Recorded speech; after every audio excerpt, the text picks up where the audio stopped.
the whole time we thinking that this nigga C-Mac is from California and just came out the woodwork from LA, putting in work and became this ultimate Crip from 5'5". And the whole time, this nigga is a country bumpkin from Texas. See, he acts like the country bumpkin uh, Crips and Blood. That's how the country bumpkin Crips, and they're extra'd out. So that's why, a nigga like me from California, when I go there, I'm extra on top of extra out from them. Because I ain't gonna let them extra out me, because I'm from the Mecca where shit went down at. So I always act extra on top of their extra. But I figured it out, like, when, you can see how a nigga is when you sit back and you analyze and you just listen to the stories. Cause I listen to multiple stories. Cause multiple stories didn't add up. You're a rider. You're a super crip rider. Hoover killer on your forehead, but you don't know how to drive at 28. That doesn't make sense, bro. I learned how to drive at I drove my first car at 12, 13 years old. And I don't know what was going on in your life, you know what I'm saying, or what kind of, gang life you living where no one taught you how to drive, bro. You know what I mean? Like, what was you doing? Like, you was just always in the passenger side of everybody's car.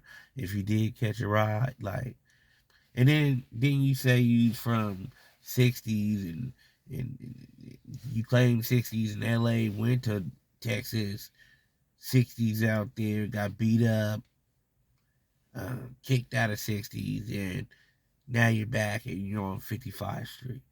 I LA, what's going on with y'all, man? I'm just gonna keep it real, man. I'm gonna keep it all the way 55th Street, like you said. Let's keep it 55th. What's going on with LA, man? You got this nigga country bumpkin coming to LA, making Charleston White sound right about niggas from LA. If you let this nigga just come out of nowhere and just started being super neighborhooded out. You got a white boy that's from Hoover that, I mean, he claims he's hard. He claims he put in work. But only video I ever seen of him in the hood was him being drunk and falling into a window. So, like I said, man, what's going on, man? I try to follow the podcast people in LA, but y'all say LA is real. It's as real as it gets. But then y'all got all these fake ass performers like making all this money, living fake lives and stuff, lying about their life. All it takes is to go to jail, and then all that. And after that, you're real out there. All you gotta do is just go to jail.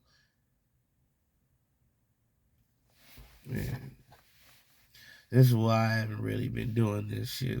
This is why I took a month break, and on top of that, I had Omicron. Damn it, died. Well, I survived though. I'm a soldier. You feel me? But damn it, died off Omicron. You feel me? Now I'm at 97, 98 recovery. I couldn't even do this like 2 weeks ago. I couldn't even give you this type of uh game down sprinkling right now. I couldn't give this to you because I could barely even memorize and talk and crack jokes. This is like my first day really to recovery. But all I gotta say is I'm disappointed in LA. Disappointed in LA because these are people that got multiple subscribers, and I'm supposed to believe, yeah, this is real. This is how niggas in LA really get down. I it's just really sad. It's really sad. I don't I don't be knowing what to believe. That's why I don't be listening to niggas. I don't even barely listen to myself. Nigga, I make a video, don't even watch it. Niggas be sitting here with all these comments and fuck you and you a mark and all that shit, man. Uh, Whatever. I don't care. I don't care how you feel about the fucking video. Cause I don't give a fuck about how I feel about the fucking video when I talk about the video. So why should I care about how you feel about the video? I wonder how they care about the video. I wonder what they're thinking. I don't think about none of that shit. I make a video, you cuss me out, whatever. Hey, threaten me, don't do this or else, and nobody does nothing. You know what I mean? Like I said before, I used to trip off it, but now I don't care no more. But back to this story about this nigga being from the country. Like I said before, uh, most country blood and Crips, they're extra out, they're super extra out. So, from Cali, you gotta be extra out. So I figured that, when he went from Texas to Cali, because most niggas from Texas do not like leaving Texas and going to Cali.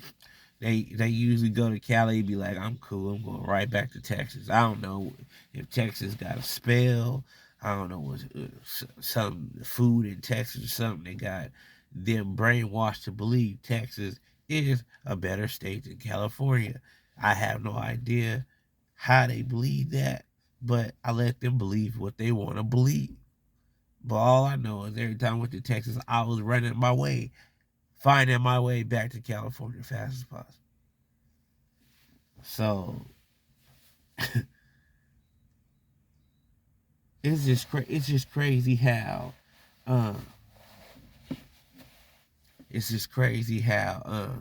this dude just burst on the scene. You know what I'm saying? And then when I got on his helmet about like I ain't never seen this before, because I was being real about it, because like, okay, how old is he? 28 years old. At 28 years old, I don't really see too many 28-year-olds being super tough like him and going around and talking about catching fade. Like at 28, like these niggas is becoming family men and trying to get out the game, trying to get some money, trying to survive. That's what I see at 28-year-olds. I don't see 28-year-olds like him. He's the only 28-year-old I ever see in my life. Just learned how to drive at 28.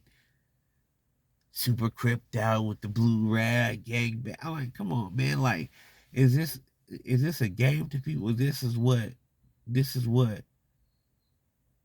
this a joke that white folks are playing on us or something like with him? Cause is this a joke, or is this like really reality in LA? This is what's really going on in LA as far as popularity. You can just be anybody and just go on and see. I don't know, man. I don't. Y'all tell me what's going on, because as the days get more faker and faker, the less time I want to spend on here talking to a whole bunch of fake ass people. That's